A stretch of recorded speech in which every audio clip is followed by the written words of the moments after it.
이 이야기는 제가 예전에 만났던 남자친구의 이야기입니다. 남자친구는 일하는 중에 갑자기 이런 생각을 했다고 합니다. 연애를 하고 싶은데 앞으로 어떤 사람을 만나고 싶은지 생각을 했던 거죠. 그래서 그 생각들을 종이에 적기 시작했습니다. 얼굴, 키, 성격, 어떤 헤어스타일을 하고 평소 입고 다니는 패션 스타일이 뭔지, 어떤 향수를 뿌리는지 등등을 구체적으로 적었다고 합니다. 나중에 기억이 안 날 정도로 많은 걸 적었었는데 적는 순간에는 이런 이상형을 만나면 정말 좋겠다 하는 생각이 들긴 했지만 한편으로는 이런 사람이 있을까? 이런 사람을 만날 수 있기는 할까라는 의심이 들어서 이 종이를 버렸다고 합니다. 이렇게 이상형을 적은 사실을 완전히 잊은 채 2년이 넘는 시간이 흐르게 되는데요. 그 과정에서 종이에 적은 이상형은 아니지만 새로운 연애를 하기도 했고 다니던 직장을 그만두게 됩니다. 그리고 나중에는 새 직장에 들어가게 되었고 그곳에서 저를 만나게 됩니다. 저는 남자친구를 보고 처음부터 이성적인 호감을 가지진 않았었는데요. 처음에는 그냥 새로 들어오신 분이니까 챙겨드리고 싶었는데 나중에는 묵묵히 열심히 일하는 모습을 보고 대화를 해보고 싶은 마음은 들었습니다.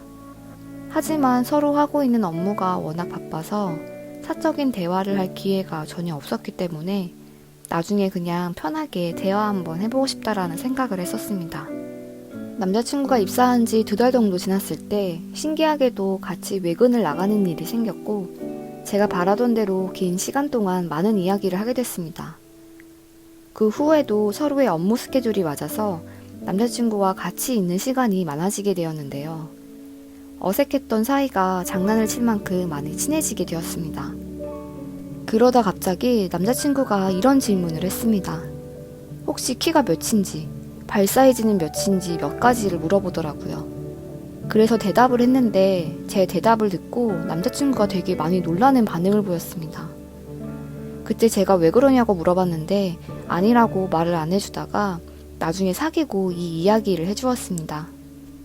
처음에 저를 보자마자 마음에 들어 했는데 대화를 하고 같이 지내다 보니 예전에 적었던 이상형 리스트가 생각이 났다고 합니다.